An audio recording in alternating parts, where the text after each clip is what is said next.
자, 우리 명절이 끝나고 어떻게 일상을 시작하는데 어렵지 않으셨는지 모르겠습니다. 하나님이 계획하시고 하나님께서 실행하시는 삶, 그것을 살아내는 사람들이 가장 보람된 인생이라고 할 수가 있겠죠. 우리가 인생을 다 끝난 다음에 내가 뭐하고 살았나 할 때 참으로 하나님의 놀라운 계획이 나를 통하여 이루어졌구나 한다면 얼마나 기쁜 삶이겠습니까? 오늘 우리는 순간, 삶의 순간순간 부르심을 받습니다. 영어로 콜링이라고 하는데요. 저도 돌아보면은 여러 번의 콜링이 있었습니다. 이 콜링이라고 하는 것은 그냥 예수 그리스도를 믿는 자녀로서 부를 때가 있었고요. 그리고 또 그것이 진하게 우리 가운데 다가와서 그래, 내가 정말 하나님의 자녀야 하는 그런 순간들, 때로는 성령님을 체험하는 그런 순간들도 있었고, 또 하나님의 사역을 위해서 또 부르는 그 순간들도 있었습니다. 부를 때는 말씀으로 부를 때도 있고요, 또 다른 사람을 통하여 부를 때도 있고, 제가 사역을 시작할 때는 찬양으로 많이 불렀어요. 기도원에 가서 기도를 하고 있을 때 갑자기 나의 등 뒤에서 어떤 반주자가 와갖고 나 혼자 앉아 있는데 나를 위해서 찬양을 하는 것 같더라고요. 그때 올겐을 연주하면서 찬양을 했는데 나한테 주시는 말씀 같더라고요. 지치고 넘어져서 있을 때 하나님께 다가와서 손 내미시네 하는 그 장면이 정말 손을 내미는 그런 장면과 같았고, 이제 이 길을 가야겠구나 하는 생각을 가지면서 결단을 했고, 개척을 할 때도 내 개척을 해야 되느냐 말아야 되느냐를 고민을 하고 돌아다닐 때 오늘 우리가 불렀던 찬양, 제가 선곡을 했기 때문에 맨 처음 불렀던 주님 내가 여기 있사오니, 제가 몇 달 동안 제 입에서 계속 이 찬양만 새벽 기도 끝나면 계속 나왔던 것 같아요. 그래서 하나님 앞에 내가 찬양으로 응답하면서 그렇게 가겠습니다 하였던 이 콜링에 대한 응답을 했던 시간이 있습니다. 모세도 그렇고 이 성경에 나오는 많은 인물들이 이런 콜링에 응답하는 삶을 가는데 이게 모두 다 예스맨이 아니에요. 보면은 다 어떻게든지 거절하고 나 할 수 없습니다 라고 하지만 결국은 하나님께 어떻게 보면 설득당해 갖고 이 길을 갈 때가 있는데, 만약 이때 모세가 가지 않았으면 어떻게 했겠습니까? 여기 제목이 중동부 제목인데 누구요? 저요? 그래 너, 이런 뜻입니다. 이게 따로 떨어진 게 위에가 하나입니다. 하나님께서 불렀는데 누구요? 저요? 그래 너, 이렇게 얘기하면서 깜짝 놀래갖고 나 같은 사람이 어떻게. 그래서 오늘 모세를 보면 거의 한 5번은 거절을 합니다. 그런데도 하나님께서 그를 불러서 쓸 때, 여러분 모세가 없었다면 성경의 헌법이 만들어지지 않았을 거예요. 창세기, 출애굽기, 레위기, 민수기, 신명기를 우리 성경의 기초라고 할 수 있는 헌법과 같은 말씀이라고 할 수 있을 거예요. 그것이 바로 모세를 통하여 해줬는데 이게 그냥 이루어진 게 아니라 이런 과정들을 통하여 이루어졌다. 오늘 출애굽기 3장은 하나님께서 어떻게 모세를 부르셨는가 하는 부분들을 보는데, 우리가 초점을 놓치지 말아야 될 것은 우리 계속 D6 교제를 가지고 하고 있는데, 저는 이 교제가 너무 좋은 것 중에 하나가 하나님 중심이라는 거예요. 나도 모르게 우리가 성경을 보다 보면 내 중심, 사람 중심으로 볼 때가 있어요. 모세가 주어가 될 때가 많은데요, 철저하게 우리 교제에서는 뭐라냐면 하나님이라고 하는 하나님의 계획과 하나님의 부르심이지, 이게 모세가 주어가 돼서는 안 된다는 거예요. 이게 우리도 습관적으로 기도할 때 보면 내가 주어가 될 때가 많아요.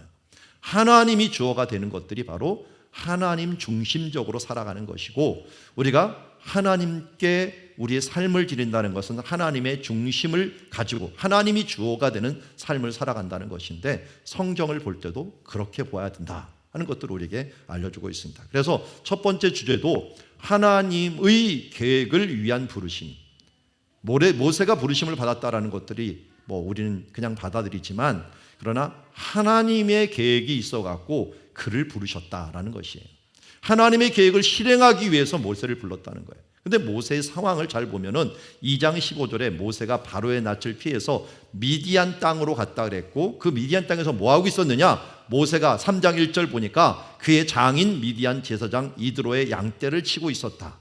그가 도망갔을 때가 40세였습니다. 그런데 지금 몇 년이 지났죠? 40년이 지났어요. 그런데 뭐 하고 있어요? 자기 양떼 있습니까? 없습니까? 하나도 없어요. 40년이 지났는데 여전히 장인 미디안 제사장 이드로의 양떼를 치고 있었습니다. 양치기의 생활은 정말 단순합니다. 저도 이스라엘에서 가서 보았고 그 유목민들을 찾아갔지만 정말 아침에 나갔다가 양들하고 양 먹으면은 그냥 가만히 앉아 있어야 돼요. 꾸벅꾸벅 졸기도 하고 그냥 멍 때리는 것들이 뭐 요새 불멍이 유행하는데요. 그거 하시려면 저 이스라엘이나 요르단 가갖고 양치기 한번 해보세요. 양멍합니다. 양멍. 그냥 이렇게 쳐다보면서 별로 움직이지도 않은 양 보면서 하루 종일 한번 있어 보세요. 여러분 요르단 가면은 7일 동안 묻지도 않고 먹여주고 입혀주고 합니다. 그리고 양떼 같이 따라가 그냥 같이 양멍하면 됩니다. 그러면 한 일주일 지나면 내가 답답하고 질려서 그냥 올 겁니다. 그런데 이걸 40년을 한 겁니다. 40년을 하니까 그냥 모든 것을 다 포기하고 그냥 내려놓은 상황이 돼버린 거예요. 그 전에 혁명가처럼 일어나갖고 애굽 사람을 죽이면서 민족을 구원하리라 했던 이 사람이 이제는 할아버지가 돼갖고 더 이상 모든 것 다 나는 이제 할 수 없는 존재로서 그 호렙산이라는 곳에 있게 되었는데 이때 하나님께서 부르신 거예요. 어떻게 부르셨는가? 떨기나무 가운데로 나오는 불꽃 안에서 그에게 나타나셨습니다. 근데 모세가 잘 봅니다. 떨기나무에 불이 붙었으나 그 떨기나무가 사라지지 않는지라. 여러분 떨기나무 뭐 다른 걸로 보지 말고요. 그런 어떤 그냥 일련된 그런 가시덤불이라고 생각하면 됩니다. 가시덤불 바싹 말라갖고요. 원래 이 호렙산 근처에도 제가 많이 가봤지만 너무 뜨거워갖고 반짝반짝하는 돌들이 있어요. 그쪽에 빛이 반사돼갖고 조금만 열이 가해지면 돋보기 현상이 일어나갖고 이게 그 불이 타버려요. 그런 일들이 자주 일어납니다. 그렇지만 한번 후루룩 탔다가 없어져 버려요. 가시덤불이니까. 근데 뭐가 신기한 거예요? 아니 불이 붙었는데 왜 안 타지? 안 꺼지지? 왜 사라지지 않지? 하면서 이게 모세가 돌이켜 가서 봤는데 그 자신은 뭐래요? 큰 광경이라고 했어요. 떨기나무가 어째 타지 않는 거야? 이 큰 광경을 볼 것이다. 그런데 하나님은 더 큰 광경을 준비했어요. 더 큰 광경은 뭐였어요? 하나님이 나타나시는 것이었어요. 우리 인생 가운데서 가장 크고 놀라운 광경은 무엇이었습니까? 저는 단연코 제 인생에서 예수 그리스도를 만난 순간입니다. 단연코 하나님이 은혜를 나한테 부어주는 그 순간, 꺼지지 않는 불꽃같이 내 마음에서 하나님을 향한 갈망과 그 뜨거움이 다시 솟아오르는 그 순간이 큰 광경이었다는 겁니다. 우리가 예수 그리스도를 만난 것보다 더 큰 광경은 없습니다. 더 큰 축복은 없고 더 큰 기적이 없습니다. 왜? 영원히 죽을 수밖에 없는 나 같은 죄인이 예수 그리스도를 만나 영생을 얻을 뿐만 아니라 하나님의 자녀라는 칭호를 얻고 우리 하늘의 상속자가 되었다라고 하는 이 놀라운 축복이 어떻게 다른 것과 비교할 수 있는 광경이겠습니까? 여러분 잊지 마십시오. 이 땅에서 무엇을 얻지 못하고 무엇 때문에 좌절하는 순간 다시 한번 기억하십시오. 큰 광경, 내가 예수 그리스도를 만나고 하나님의 자녀가 되었다는 그것보다도 더 큰 축복이 없다는 이 사실들을 내게 마음에 새긴다면 이 세상을 초월할 수 있는 힘과 능력이 우리 가운데 있을 것입니다. 다른 사람들로부터 상처를 받을 수도 있고 물질을 잃어버릴 수도 있고 여러 환난을 겪을 수도 있지만 나와 항상 함께 하시겠다고 약속하시며 절대로 나를 버리지 아니하시고 끝까지 나를 이끄시겠다라고 하는 하나님의 이 놀라운 광경이 내게 벌어졌다는 사실, 내가 예수를 믿은 그 순간이 가장 놀랍고 큰 광경이라는 사실들을 잊지 않고 살아가는 주의 자녀들이 되기를 주의 이름으로 축원합니다. 자, 이어서 모세를 부르십니다. 모세를 부를 때 잘 보면 80세에 불렀다는 것뿐만 아니라요, 모세가 여기 보니까 이 시간차로 보냐면 자기 평생에 처음 하나님을 만난 거예요. 80세 동안 하나님을 한 번도 만나 뵌 적이 없는 거예요.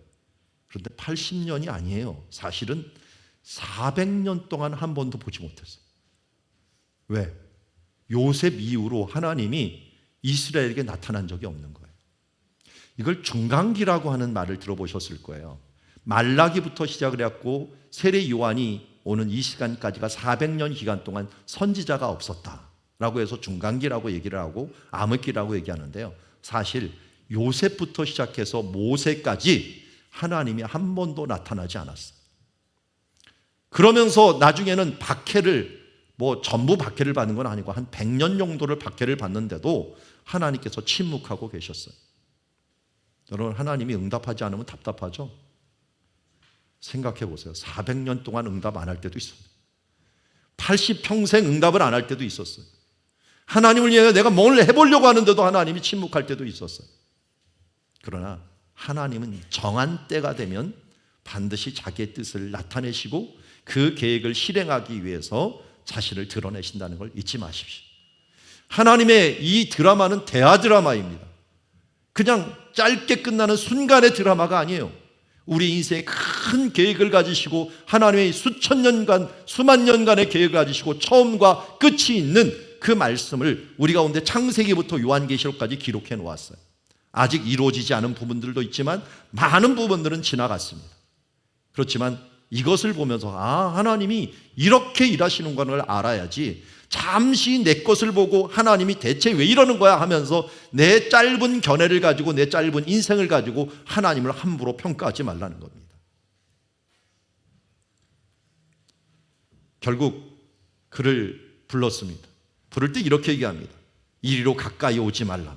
내가 선 곳은 거룩한 땅이니 내 발에서 신을 벗으라. 자, 이 문장만 보면은 왜 신을 벗으라고 한 거예요? 땅이 거룩하니까. 그 땅이 거룩하니까. 그러면 신은 뭘 의미하겠습니까? 더러움을 의미합니다. 지금도 그렇고요. 중동에서는 가장 더러운 곳이 발이에요. 신발을 벗어갖고 누구한테 던져버렸다. 이거는 모욕을 하는 행위고, 이걸 같이 예전에 제가 이집트의 후세인이 무너질 때 보니까 후세인 그림 그 현수막에다가 어떤 사람이 신발을 들어갖고 그 얼굴을 팍팍 치더라고요. 그 장면을 보았는데 이게 중동에서 모독하는 행위예요. 가장 더러운 걸로 쳐버리는 거예요. 그런데 더러운 것을 벗는다. 그래서 지금도 이슬람 사원들에 들어갈 때는 여러분 반드시 신발을 벗어야 됩니다. 신발을 벗는 것뿐만 아니라 이슬람 사원 바로 앞에는 이 수도가 반드시 있어요. 이거 없으면 사원이 안 돼요. 이 눈, 코, 귀 뚫린 거 다 닦고 손, 발 모두 닦고 들어가야 돼요. 그래서 웬만하면 이 외국인들이 들어오는 것들을 허락을 잘 안 해줘요. 이걸 닦고 안 들어오니까, 양말 신고 들어오니까. 그래서 다 맨발로 들어가는 것들이 바로 신을 벗는다라고 하는 의미를 가지고 있어요. 거기에서 내가 선 곳은 거룩한 땅이라는데, 근데 왜 그 땅이 거룩한가요? 그럼 지금도 거룩한가요? 제가 성지순례를 많이 인솔하고 다음 내년에도 성지순례를 우리 교회에서 또 가게 되는데, 사람을 갖다 성지라고 하면 거룩한 땅이라고 얘기를 해요. 여러분, 거룩한 땅이라고 원래 얘기하면 안 돼요. 성경의 땅이라고 저는 얘기합니다. 성경의 배경이 되는 땅으로 알지, 거룩한 땅이라고 하기에는 뭐가 좀 이상해요. 가보면 아시겠지만 가면 이슬람 사원들 소리 들리지, 유대인 소리 들리고, 이건 하나님이 살아계신 땅 같지가 않고, 믿음이 있는 사람들이 가면 어떻게 보면 예루살렘에서 처음 잠자면 눌려요. 뭔가 자꾸만 눌려요. 이게 영적으로도 별로 안 좋은 땅이에요. 지금은 그래요. 그런데 왜 지금 이 땅 호렙산 그러면 여기는 거룩한 땅이냐? 그렇지는 않아요. 한때 거룩한 땅이었어요. 언제 거룩한 땅입니까? 어디가 거룩한 땅입니까? 하나님이 나타나신 곳, 하나님이 계신 곳이 거룩한 땅이에요.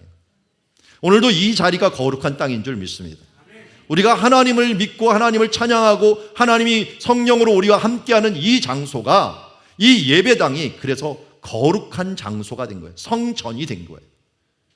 그러나 여러분들이 떠나가고 하나님이 이곳에 따로 계실 필요가 없으면 이건 보통 그냥 예배당입니다. 예배당. 성전은, 거룩한 땅은 언제가 되느냐?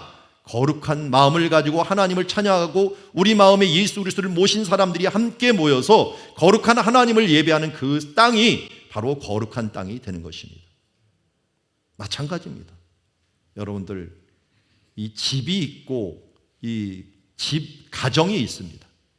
이 가정이 있는 집, 이 집 중에서 우리의 가정이, 우리의 집이 거룩한 땅이 되려면 거기서 예배가 드려지고 거기서 하나님 중심의 사람들이 그 영광을 위해 살아갈 때 우리 가정이 거룩한 가정이 될 수가 있는 것입니다. 여러분, 여러분들이 바로 거룩한 땅을 만들어가는 사람입니다. 이게 바로 하나님 나라의 비밀이에요. 하나님 나라는 거룩한 사람들이 확장하고 예수 믿는 사람들이 많아지고, 그리고 예수 믿는 그 삶으로 살아내는 그 자리들이, 모든 사무실과 그 자리들이 바로 거룩한 땅이 된다는 걸 잊지 말고, 오늘도 우리가 거룩한 땅을 만들어가는 주의 자녀들이 되기를 주의 이름으로 축원합니다. 자, 우리 하나님께서 이제 모세에게 나타나서 당신의 이름을 이야기합니다. 자, 6절 한번 같이 읽어볼까요? 시작. 또 이르시되 나는 내 조상의 하나님이니 아브라함의 하나님, 이삭의 하나님, 야곱의 하나님이니라. 모세가 하나님 배웠기를 두려워하여 얼굴을 가리매. 아멘. 모세는 정말 평범한 삶, 이제는 다 내려놓은 삶, 그야말로 하나님도 한 번도 뵙지 못한 삶을 살다가 하나님이 나타나니까 놀란 것이에요. 그런데 하나님이 처음으로 나타날 때 조상의 하나님이라고 얘기하고 아브라함과 이삭과 야곱의 하나님이라고 부릅니다. 여러분, 요셉이 창세기에는 이상 이야기보다 훨씬 더 많이 나옵니다. 그런데도 이상하게 아브라함, 이삭, 야곱, 요셉의 하나님이라고 안 불러요. 왜 그러면 아브라함과 이삭과 야곱의 하나님이라면 부를까요? 창세기를 읽어보신 분은 알겠지만 하나님께서 약속을 주는데 아브라함과 이삭과 야곱에게 각자 나타나서 계속 약속을 했어요. 내 자손을 별과 같이 많게 할 것이다. 이 땅을 내게 줄 것이다. 이걸 아브라함에게도 나타나 얘기하고 이삭에게도 얘기하고 야곱에게도 얘기합니다. 그런데 요셉한테는 얘기를 안 해요. 요셉은 그것을 실현하는 사람이었어. 꿈을 꾸고 그것을 실현하는 사람이었지 그에게 나타나서 이 땅을 줄 것이다 이런 말 안 하십니다. 그러니까 약속이라는 게 중요한 거예요. 세대, 3대에 걸쳐서 동일한 약속을 주시면서 반드시 이룰 것이다 하는 부분들을 약속했기 때문에 약속의 하나님을 이야기할 때, 우리 조상의 하나님, 약속의 하나님을 이야기할 때는 아브라함과 이삭과 야곱의 하나님이다 이렇게 부르는 것을 보게 됩니다. 이렇게 언약의 하나님께서 나타나셔서 얘기했지만 이 모세는 배웠기를 두려워했습니다. 여러분, 오늘 우리 축복의 기도를 했지만 어떤 축복의 기도 했습니까? 아론의 축복문을 기도했습니다. 그러면 하나님이 얼굴을 비추사, 하나님의 얼굴을 나타내사 이런 용어를 쓰죠. 이걸 쓰면은 우리가 하나님이 나타나는 거 좋은 겁니까? 안 좋은 겁니까? 축복이에요? 아니면 저주예요? 당연히 축복이죠. 그런데 어떤 사람에겐 저주예요. 사울이라고 하는 청년이 길을 갈 때 예수 그리스도가 나타냈는데 그게 축복이 아니라 그에게는 저주가 되었어요. 눈이 멀었고 넘어지게 되었습니다. 죄 가운데 있는 사람이 하나님의 빛을 보면 그것은 저주입니다. 하나님의 은혜가 동일하게 이 자리에 임합니다. 우리가 성찬식을 지난주에 했지만 성찬식을 행함에 있어서도 성찬식을 행하는 것들이 어떤 사람에게는 축복이지만 어떤 사람에게는 저주입니다. 왜 그렇습니까? 성경에 나왔듯이 내가 회개하지 않고 죄 가운데 먹으면 죄를 먹고 마시는 것이다 라고 이야기하고 있습니다. 우리가 하나님의 은혜를 받는 것, 무소부지하신 하나님을 만난다는 것은 너무나도 기쁘고 좋은 하나님 부분이지만 우리가 언제는 무소부지하신 어디나 계신 하나님을 좀 만나 뵙지 않고 싶어요? 내가 뭔가 잘못할 때, 딴짓할 때 그때 하나님 만나보고 싶지 않죠. 그런데 모세가 지금 딴짓하고 있었어요. 이제는 뭐 하나님이고 뭐가 없어. 그냥 일상에 그냥 이것이 좋사오니 하면서 그 자리에서 머물고 있을 때 하나님이 나타나다 보니까 이게 두려워하여 얼굴을 가립니다. 우리 출애굽기 뒷부분에 가면 반대로 얘기해요. 모세가 하나님이여 당신의 얼굴을 보여주시옵소서. 아니 그전에는 얼굴 보여달라는 데는 숨어버려 놓고서 이제는 나중에는 얼굴을 보여주시옵소서라고 말하는 거 보면은 내 신앙 상태가 어느 정도였는가 하는 부분들을 보면은 하나님의 영광과 은혜가 임할 때 그 반응이 달라지는 것을 보게 됩니다. 이제 두 번째 부름이 있은 다음에 여호와 하나님께서 모세를 드디어 파송하시고 또 그 파송할 때 자꾸만 변명을 하니까 하나님이 어떤 분이신가를 계시해 주십니다. 자, 먼저 모세에게 설명을 합니다. 하나님은 논리적인 하나님뿐만 아니라 자비하신 하나님이요 우리에게 어떻게든지 설득해 갖고 우리를 가려고 해요. 그래서 예수님이 우리에게 오셔 갖고 하신 말씀들은 모두 다 설득의 말씀이에요. 유대인들은 하나님 말씀하시니까 어떻게 지켜야지라고 아마 초점을 맞췄는데 예수님이 오셔서는 어떻게 해요? 너희가 간음하지 말라는 말을 들었으나 나는 너에게 이르노니 하면서 하나님의 마음, 하나님의 뜻이 무엇인가를 그들에게 설득하려고 하신 거예요. 여기도 마찬가지입니다. 하나님 우리를 부르실 때 무작정 일을 하지 않고 믿음으로 먼저 우리가 응답을 해야 되지만 우리가 물어볼 때는 반드시 그 부분들에 대해서 응답을 해주시고 알려주십니다. 참 인내하시고 자비하신 하나님의 모습입니다. 특별히 하나님께서 모세에게 계획을 이야기합니다. 어떤 계획입니까? 내가 애굽에 있는 내 백성의 고통을 분명히 보고 그들의 감독자로 말미암아 부르짖음을 듣고 그 근심을 알았다라고 얘기합니다. 자, 여기 보면 보고라는 말 앞에 분명히 보았다라는 말이 있는데요. 이거는 우리나라 말도 이렇게 좀 특징이 있잖아요. 구문론이라고 하는데 특징이 있는 것처럼 이스라엘 말도 성경어로도 특징이 하나가 있는데요. 보았다라는 말을 강조할 때, 분명히 보았다를 할 때는 보고 보았다 이런 식으로 얘기를 해요. 이것도 들었다, 듣고 들었다 그러는데 분명히 들었다는 말을 할 때는 들었다는 말을 2번 써버립니다. 2번 써버려요. 여기도 마찬가지예요. 분명히 보았다는 게 빨간색으로 제가 했는데 빨간색 잘 보면은 히브리어니까 잘 모르겠지만 글자가 비슷하지 하여튼 2개가 있는 거예요. 똑같은 걸 2번 쓴 겁니다. 2번 물론 조금씩 뭐 어법이 틀리긴 하지만 그래도 보고 보았다라는 말을 해요. 이건 뭐냐? 진짜 자세히 보았다라는 거예요. 무엇을요? 애굽에 있는 내 백성의 고통을. 하나님은 우리의 고통을 외면하는 분이 아닙니다. 왜 침묵하시나? 왜 100년가량을 침묵하시나고 했지만 그게 아니에요. 하나님은 분명히 보고 있습니다. 반드시 더 우리가 보는 것보다 더 정확하게 우리를 보고 계시다는 걸 알고 있습니다. 그 정도가 아니에요. 내려가서 확인하려고 합니다. 내가 내려가서 확인할 것이다. 내가 내려가고 애굽 손에서 그를 건져내고 그들 땅에서 인도하여 낼 것이다. 근데 원래는 원어에 보면은 무엇을 위해요. 여러분 영어를 봐서도 그렇게 건져내기 위해, 인도하기 위해 내가 내려갈 것이다 라고 얘기합니다. 자, 이걸 잘 딱 볼 때 저는 뭐가 생각이 나냐면 소돔과 고모라가 생각났어요. 하나님께서 아브라함에게 가서 이야기할 때 내가 내려가서 소돔과 고모라에 있는 죄악이 그렇게 많이 내게 들리는데 내가 내려가서 확인할 것이다.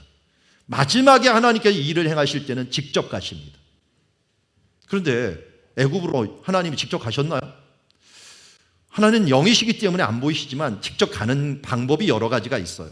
여러분, 대통령이 일본으로 가지 못하면은 누구를 대신해서 보냅니까? 특사를 보내요. 대사를 보낼 때도 있지만 특사를 보내면 대통령과 같은 급으로 자기가 할 말을 그대로 가져가면은 그 사람을 대통령 대접을 안 해줘 버리면 그 대통령을 받지 않는 거로 돼 버립니다. 그래서 특사라고 하는 것은 똑같은 권한을 가진 사람이에요. 성경은 우리가 하나님의 화목하는 대사로서 우리를 임명하셨다라고 얘기하고 있습니다. 하나님께서 모세를 지금 하나님의 특사로 임명하신 거예요. 그러니까 모세가 가면 누가 가는 거예요? 하나님의 명령을 따라서 가면은 바로 모세가 가는 게 아니라 하나님을 가는 거예요. 우리 부자와 나사로 비유 아시죠? 부자와 나사로 비유 보면은 부자가 지옥 갔어요. 지옥 가서 아브라함이 있는데 너무 고생스러우니까 우리 형제들이 많이 있는데 그 형제들에게는 제발 다시 내려가 갖고 좀 우리 형제들 여기 오지 않게 해주십시오 라고 했더니 아브라함이 뭐라 합니까? 이미 이 땅에는 모세와 선지자들을 내가 보냈다. 그들의 말을 듣지 않으면 죽은 내가 다시 살아나갖고 얘기한다고도 안 들을 것이다. 이미 하나님은 특사로 보냈습니다. 오늘 제가 이 자리에서 말씀하지만 하나님을 대신해서 이야기하는 것입니다. 하나님의 말씀을 한다면 하나님을 대신해서 말하고, 여러분들이 가정에서 자녀들에게 교육해야 되는 것들은 우리 십계명에서도 어떻게 되어 있어요? 하나님에 대한 계명, 사람에 대한 계명이 있는데 그 사람에 대해서 계명 중간에 누가 있냐면 부모가 들어가 있어요. 내 부모를 공경하라. 부모를 왜 가정에서 주었습니까? 하나님을 대신해서 준 겁니다. 우리 아이들을 보살펴야 되는데 우리 아이들을 하나님께서 보살피기 위해서 부모에게 하나님을 대신한 특사로 보내준 거예요. 그에게 신앙을 전수해야 되는 이유도 바로 그거예요. 우리가 그것을 잘 못한다면 특사로서의 사명과 대사로서의 사명을 못하는 것이라고 할 수 있습니다. 하나님은 우리에게 내려가라고 했고 그것은 하나님께서 우리에게 내려오는 장면이요 하나님의 강림의 장면이다 라고 하는 걸 우리에게 말씀하고 있습니다. 그리고 나서 이제는 이렇게 임명을 했습니다. 이렇게 부르심을 받고 이제는 가라 라고 얘기합니다. 그리고 10절에도 또 이제는 가라 라고 얘기합니다. 제가 원어를 보니까 조금 애매하게 이 번역이 돼 있더라고요. 9절에 이제 가라라는 말은 없고 이제 보라예요. 희내라고 하는 말을 쓰는데, 자, 지금 봐라 라고 하는 말이 있고요. 10절에 차라리 번역을 빼먹었더라고요. 가라라는 말이 있더라고요. 명령어가. 이제 가라. 내가 바로에게 너를 보낼 것이다 라고 얘기합니다. 결국 하나님께서는 모세에게 이제 한번 상황을 내가 봐라. 이럴 때도 너 안 갈 거냐? 이제 가라 하면서 명령을 내며 파송을 합니다. 예수님도 우리에게 명령을 했죠. 어떤 명령입니까? 마태복음 28장 19절 20절입니다. 같이 한번 읽어보겠습니다. 시작. 너희는 가서 모든 민족을 제자로 삼아 아버지와 아들과 성령의 이름으로 세례를 베풀고 내가 너에게 분부한 모든 것을 가르쳐 지키게 하라.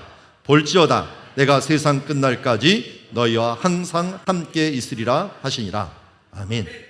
여기 앞에서 이제 보라라는 말하고 볼지어다라는 말하고 어떤 어감이 비슷합니다. 그리고 가라라고 하는 말씀하고 여기에서 가서라고 하는 말하고 동일하다고 할 수 있습니다. 그래서 너희는 가라. 오늘도 예수님께서 마지막으로 이 부활하신 다음에 제자들에게 또 우리들에게 주신 말씀이 바로 가라는 것입니다. 모든 민족으로 가서 어떻게 해요? 그들을 제자 삼으라. 부모는 뭡니까? 자녀들의 교사입니다. 부모가 해야 될 일들이 자녀들은 어떻게 하는입니까? 제자 삼는 것입니다. 내 인생의 가장 첫 제자는 바로 우리의 자녀들이어야 됩니다. 여러분, 다른 사람들한테 위임하거나 위탁하지 마십시오. 하나님은 다른 사람에게 위탁하지 않았어요. 부모에게 위탁을 했습니다. 부모는 바로 이 교사로서 임명받은 제일 첫 번째 교사요, 첫 번째 제자가 바로 자녀가 되어야 됨을 우리에게 말씀하고 있습니다. 떠넘기지 마십시오. 다만 교회 교사들과 교육자들과 협력할 뿐입니다. 함께 동역하여서 함께 제자로 만들어가는 것이지 먼저 우리에게 맡겨진 자들을 우리가 먼저 제자를 삼는 것이 우선임을 말씀하고 있습니다. 그리고 나서 어떻게 합니까? 세례를 베풀어서 하나님의 가족을 만들고 그들에게 가르쳐 지키게라. 원어를 보면 지키도록 가르치라는 거예요. 그냥 가르치지 말고 지킬 때까지 끝까지 가르쳐줘라. 그냥 한 번 말하고 끝나지 말고 지킬 때까지 이것을 행하여 갈 때 하나님이 우리와 함께 계신다고 약속해 주셨습니다. 여러분, 모세에게 이런 사명을 주었고 모세는 이에 대해서 변명을 합니다. 모세가 하나님께 아뢰되 내가 누구기에 바로에게 가며 이스라엘 자손을 애굽에서 인도하려 내이까? 지금 80이 되었고 이미 쫓겨났고 생명의 위협을 받는 난데 뭐 가지고 내가 갈 수 있습니까? 라고 말하자 하나님께서 그 다음 대답을 해주는데 이게 한 번 한 게 아니에요. 제가 보니까 5번을 했더라. 5번. 5번이나 못 가겠대. 4장 1절에는 그들이 나를 믿지 못하게 된다. 10절에는 본래 나를 말을 하지 못합니다. 요 11절 말고 13절에도 있죠. 그러면 내가 가면 누가 나를 보냈다고 합니까? 하면서 13절도 얘기하면서 총 5번을 보내고 맨 마지막에는 진짜 짜증나게 변명을 합니다. 좀 다른 사람 보내면 안 됩니까? 보낼 만한 사람 보내소서. 그럼 이런 말하는 사람이 정말 재수없죠. 누구한테 일을 시켰는데 죄 시키면 안 돼요? 우리 가족들 가운데도 형제들 가운데 있어. 나 시키면 왜 누나 안 시키고 왜 동생 안 시키고 이거하고 똑같은 거예요. 똑같은 거. 그래서 오늘 우리 스프링클러에서 가정예배 보면은 변명 게임이 나와요. 변명 게임.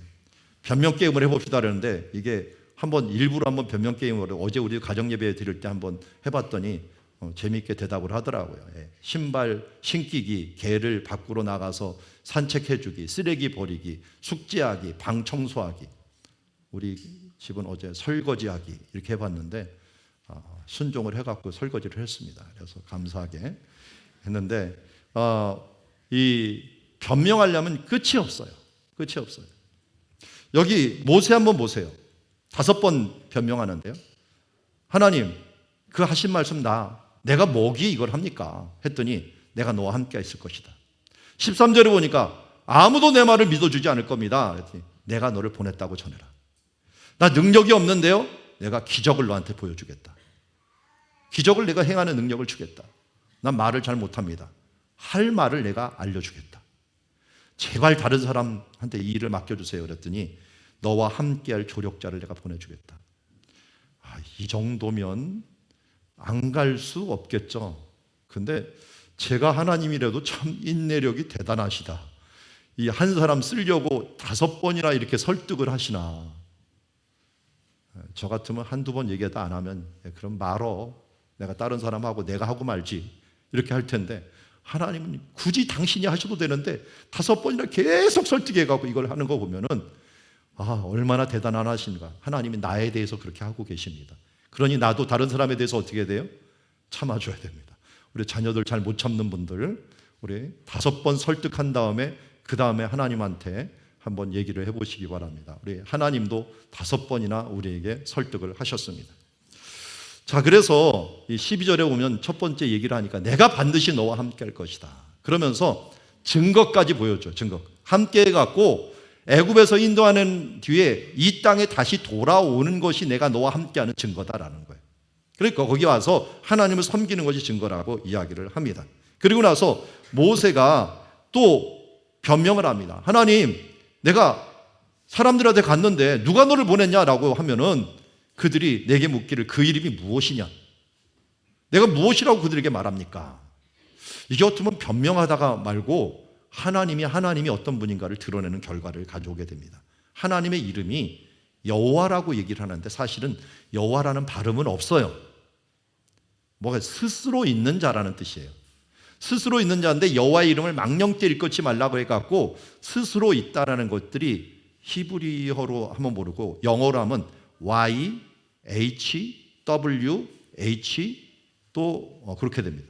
Y, H, W, H 뭐라고 불러야 돼요? 모음을 일부러 안 집어넣었어요.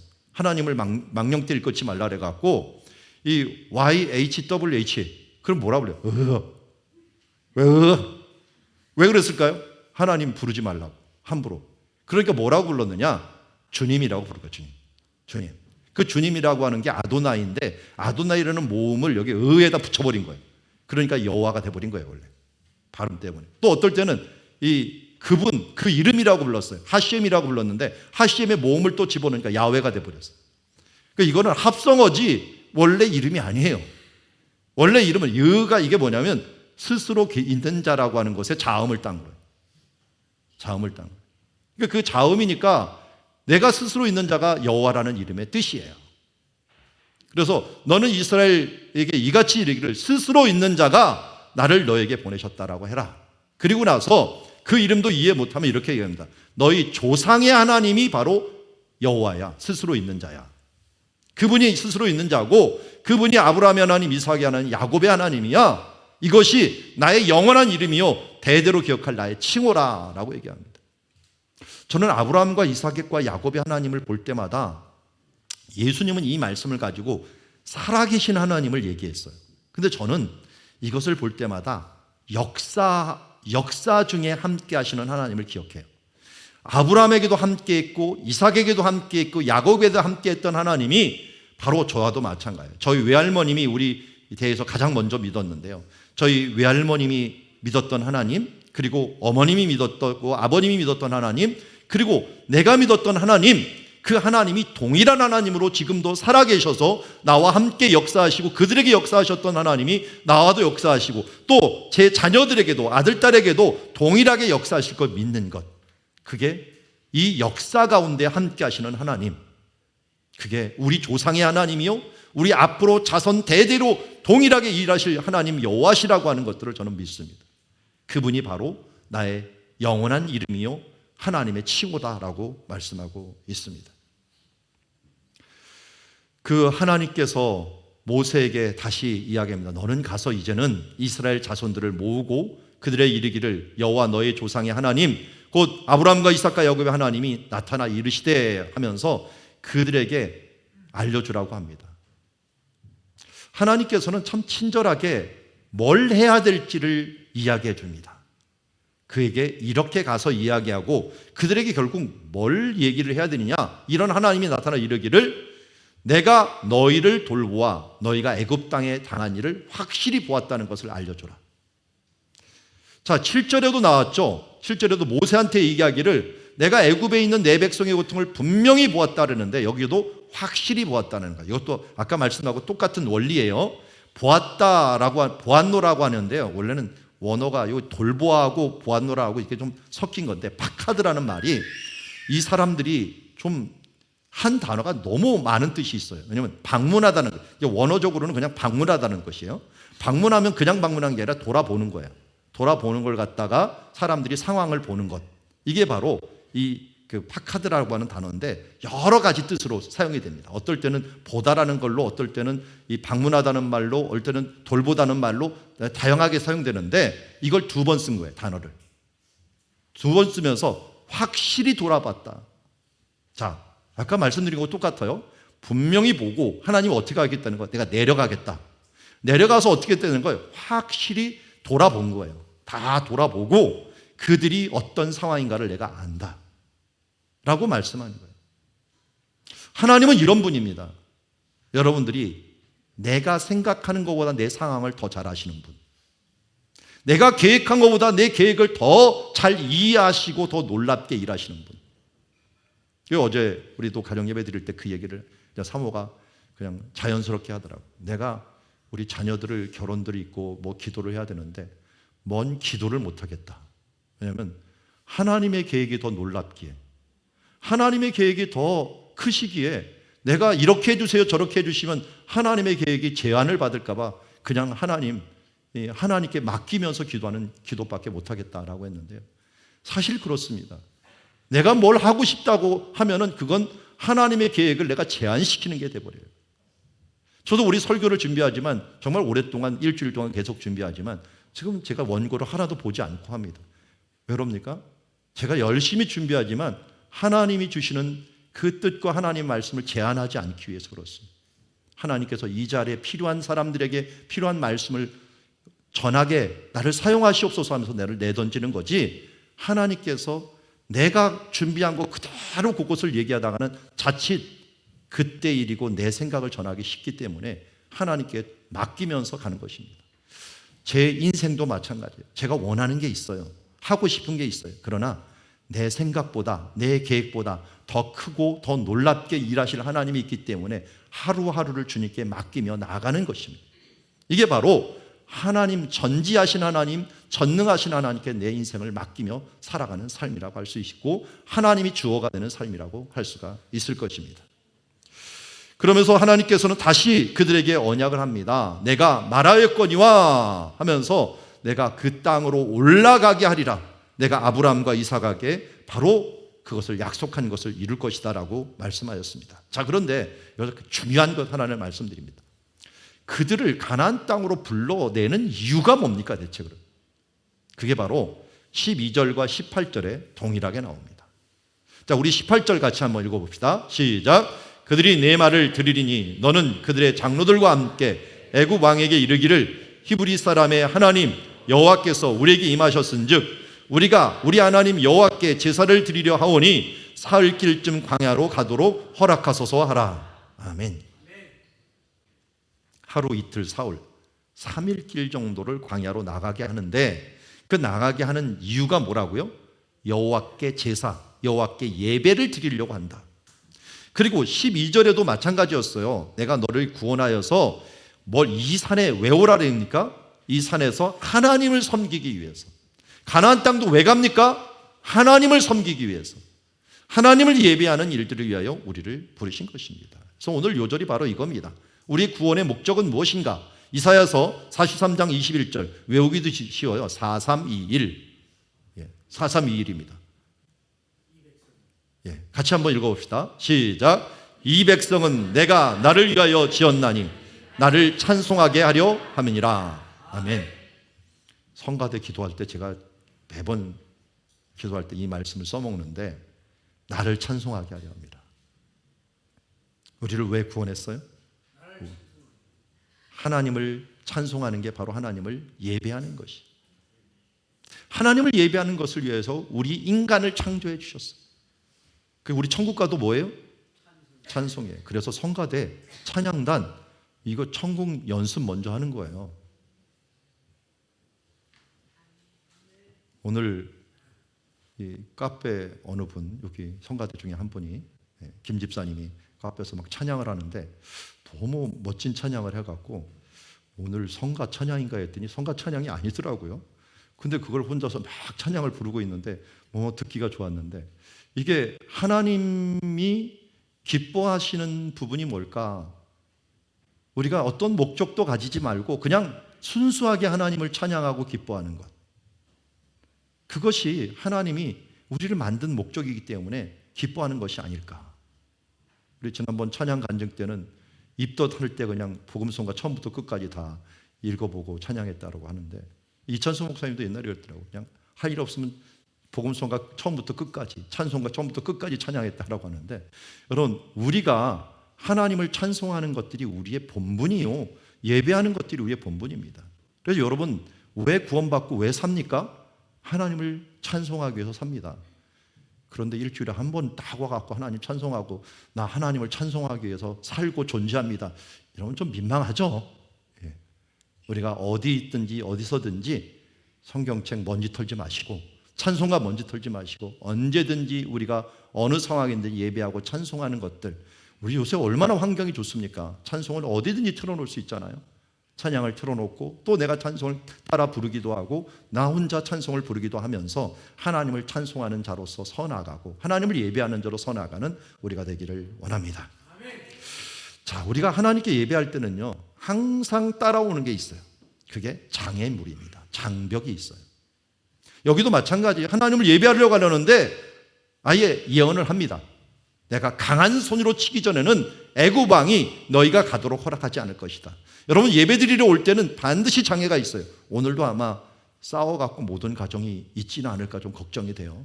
또 오는 중에 여러분들 가로막는 일들도 있을 것입니다. 오늘 원효한 성도님 가정이 또 처음으로 이제 신혼여행 갔다 와서 오려고 하는데, 말 들어보니까 마라톤 경기가 열려갖고 버스가 막혀갖고 안 오는 바람에 못 올 뻔했다 해갖고 막 이제 산을 넘고 길을 넘어서 아니고 하여튼 지하도를 넘고 해갖고 어떻게 해갖고 지금 왔다라고 얘기하는 말을 들었는데, 이거 마찬가지예요. 은혜 받으려고 하면 이상하게 이 주일날 아침에 싸우는 일이 생겨버리고, 토요일날 저녁에 기분 나쁜 일이 생겨버리고, 이게 항상 일어나게 돼 있어요. 이거 그럴 때마다 여러분 이 말씀 생각해서 애굽 왕이 그렇게 하는구나. 지금 그 사람이 그렇게 하는 게 아니라 우리의 영들이 이것을 못하게 만드는 영들이 있다는 거예요. 그럴 때 우리가 하나님의 능력, 예수 그리스도의 이름으로 능력으로 이것을 치고 이겨나가야 됩니다. 그리고 그것을 거절하면서 이런 시험과, 이거 지나보면 아무것도 아닌 일인데 신경질이 나요. 그때는 그걸 치고 나서 그 다음에 우리가 하나님께 나갈 때 어떻게 됩니까? 하나님 우리를 은혜를 입게 하십니다. 우리로 빈손으로 가지 아니하고 또 애굽 사람의 물품을 취하기도 합니다. 어떻게 보면 이것은 예전에 못 받았던 임금을, 이 임금 체부를 빼앗는 것 같이, 다시 받는 것 같이 받게 해주시는 것들도 있고요. 여기 있는 광야로 나가는 사람이 무슨 은폐물, 금폐물, 의복이 왜 필요합니까? 근데 나중에 보면 이게 뭐예요? 성전을 짓는, 성막을 짓는 예물을 미리 가져오는 거예요. 우리가 얻는 이 물질들과 이 부분들은 하나님 나라를 세우고 하나님의 교회를 세우는 은금폐물이라고 하는 사실들을 잊지 마십시오. 그래서 이 일을 통해서 하나님께 예배하는 자가 서기를 원합니다. 오늘 모세를 향한 하나님의 계획이 실행되었습니다. 모세를 부르시고 모세를 파송하시고, 그 파송하실 때 당신이 어떤 분인가를 알려주시며 구원의 목적과 장애를 알려주셨습니다. 이제 하나님, 나를 향한 하나님의 계획과 실행이 있습니다. 주의 사명을 위해서 우리 모두를 부르셨습니다. 이제 변명 금지입니다. 예수의 이름으로 능치 못함이 없는 줄 믿습니다. 우리의 삶을 예배하며 하나님을 찬송하는 길에 들면서 어느 곳에 있든지 어디를 가든지 무엇을 하든지 하나님께 예배하고 찬송하며 경배하는 삶을 사는 창조의 본질을 실현하는 여러분들이 되기를 주의 이름으로 축원합니다. 자, 우리 하나님의 부르심 함께 찬양하고 우리 마무리하도록 하겠습니다. 한 번만 찬양하겠습니다. 1절, 2절을 마무리하겠습니다. 이 찬양 가사가 너무 좋습니다. 하나님 부르시면은 후회하심이 없네. 내가 이 자리에 선 것도 주의 부르심이라. 이 찬양을 할 때 마음이 울컥하더라고요. 여러분에게도 동일한 감동이 있어지기를 원합니다.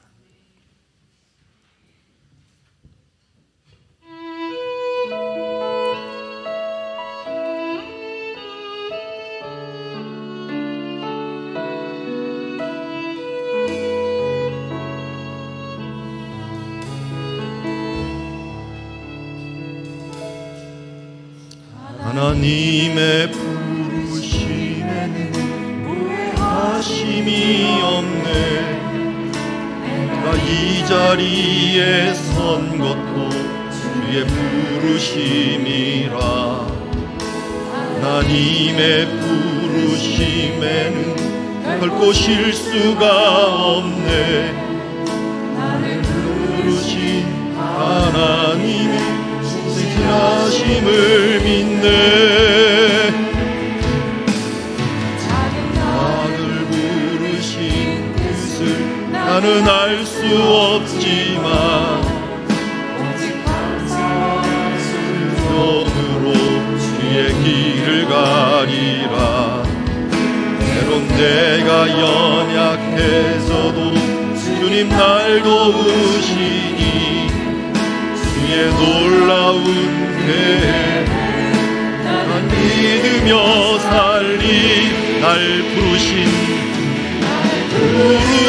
뜻 내 생각보다 크고 날 향한 계획 나 지혜로 측량 못하나 가장 좋은 길로 가장 완전한 길로 오늘도 날 이끄신 믿네. 날 부르신 뜻 내 생각보다 크고 날 향한 계획 나의 지혜로 측량 못하나 가장 좋은 길로 가장 완전한 길로 오늘도 날 이끄신 믿네. 우리 눈을 감고 날 부르신 뜻 내 생각보다 크고 날 향한 계획 나의 지혜로 측량 못하나 가장 좋은 길로 가장 완전한 길로 오늘도 날 이끄신 믿네. 우리 같이 함께 기도하기를 원합니다. 하나님께서 모세를 부른 것 같이 오늘도 우리를 불렀습니다. 하나님의 부르심에는 후회하심이 없습니다. 하나님의 부르심에는 결코 실수가 없습니다. 오늘 우리를 부르신 하나님의 그 놀라운 뜻을 측량 못하나 주의 뜻에 순종하며 살아나기를 원합니다. 주님의 계획은 우리의 계획보다 크십니다. 우리의 지혜로 측량 못합니다. 가장 좋은 길로 합력하여 선을 이루시는 주님을 찬양합시다. 변명하지 말고 오늘 우리에게 주신 하나님의 뜻을 감사로 받아들이며 하나님의 주신 사명, 예배의 사명, 찬양의 사명, 경배의 사명을 감당하는 우리들 되게 하여 주시옵소서. 오늘 한 주간도 주님 우리가 예배자의 삶을 살게 하여 주시옵소서 하는 다짐을 가지고 하나님께 결단의 기도드리며 나가도록 하겠습니다.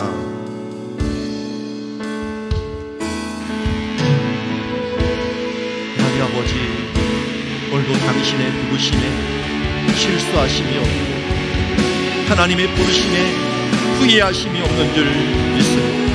하나님, 우리는 당장 이해하지 못합니다. 작은 나를 부르신 뜻을 알 수 없지만 이제 감사와 순종으로 주의 길을 가겠습니다. 때론 연약해져도 주님 우리를 도우심을 믿습니다. 때론 우리가 알 수 없어도 하나님의 인자하심과 선하심이 우리를 이끌 줄 믿습니다.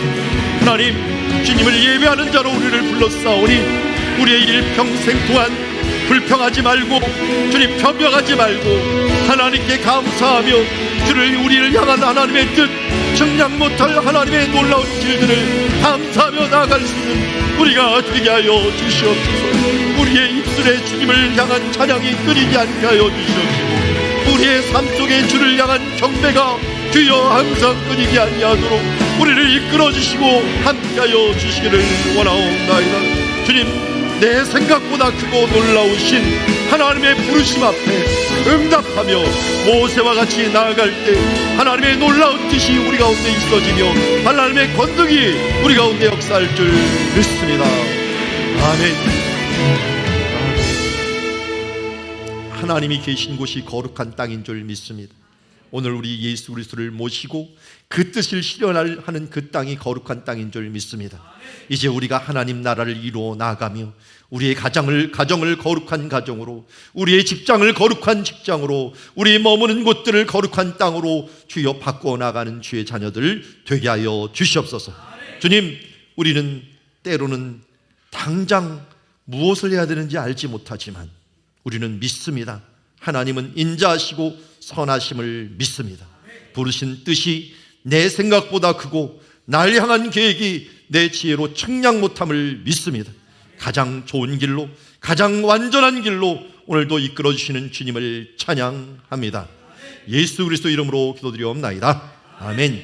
이제는 우리 주 예수 그리스도의 은혜와 하나님 아버지의 극진하신 사랑과 성령의 교통하심이 오늘도 우리를 하나님의 자녀로 불러주시어서 가장 완전한 길로 가장 놀라운 일들을 이루는 주님의 자녀로 이끌어 주심을 감사드리오며, 주님 이 뜻을 향하여 가는 모든 주님의 자녀들에게 함께하기를, 하나님 영원토록 함께하는 축복을 주시기를 주의 이름으로 축원하옵나이다. 아멘.